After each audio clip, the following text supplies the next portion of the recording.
going to be doing a video export test. We will be doing this with both 1080p video and 4K video in iMovie and Adobe Premiere.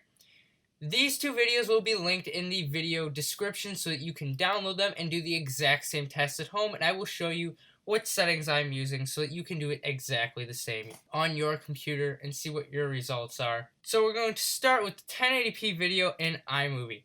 Now when you do these tests, make sure you don't have anything open.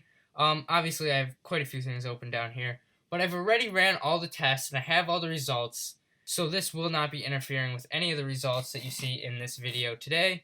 So the first thing you're going to do is you're going to import the 1080p clip.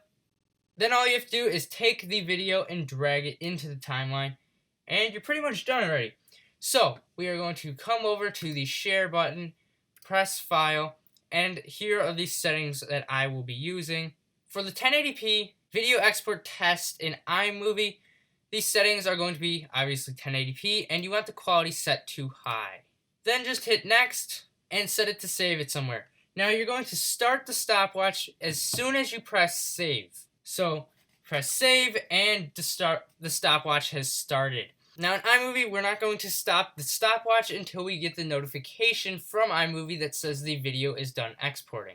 Okay, so there's the notification. It's done exporting. So now let's look at the results that I've got. So for accuracy, I ran 3 tests for each of these export tests, and then I averaged them out. So in iMovie, with 1080p, we got 15.29 seconds, 15.2 seconds, and 14.9 seconds, and that averages out to be 15.13 seconds for 1080p in iMovie. Next is the 4K video export test in iMovie. So all you have to do is basically the same thing. You're going to import the clip, except this time you're going to import the 4K video clip.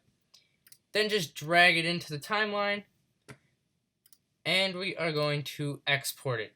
So for this, we're going to do 4K for the resolution, obviously, high quality, and we want to change compress to better quality. Then hit next, and we're going to start the stopwatch when we hit save, and end it when we get the notification from iMovie. So for the 4K export in iMovie, I got 1 minute and 31 seconds. For the first test, 1 minute and 31 seconds for the second test. And for the third test, 1 minute and 31 seconds again. And it averaged out to be 1 minute 31.57 seconds. Now moving on to the 1080p export test in Adobe Premiere, it's basically the same thing. You import the file, and you just drag it over into the timeline, and then all you have to do is export it. Now here are the settings we are going to be using to export this in Adobe Premiere. For format, use H.264.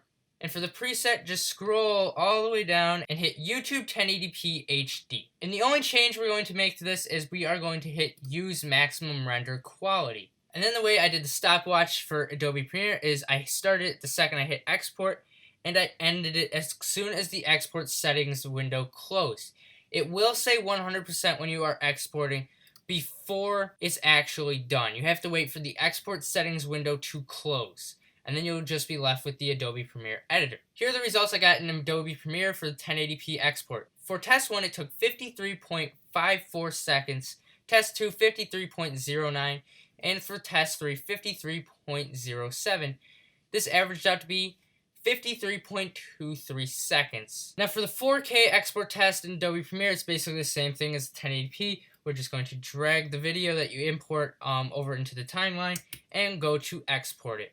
Now do the format settings as H.264, and for the preset, you're just going to scroll all the way down to YouTube 4K, click that, and again hit Use Maximum Render Quality. Then same thing with the stopwatch, start it as soon as you press export, and stop it as soon as the export settings window closes. Now in test 1 of the 4K Adobe Premiere export, I got 3 minutes and 31 seconds. Second test, 3 minutes, 29 seconds, and for the third test, 3 minutes and 28 seconds. This averaged out to be 3 minutes and 28.68 seconds. So the link to the video samples will be in the description below, so you can go ahead, download those, and try this test for yourself. If you do run the test yourself, feel free to leave a comment down below saying what you got on your computer and what computer you're using. As always, thanks for watching. Please remember to subscribe, like, comment, and share this video.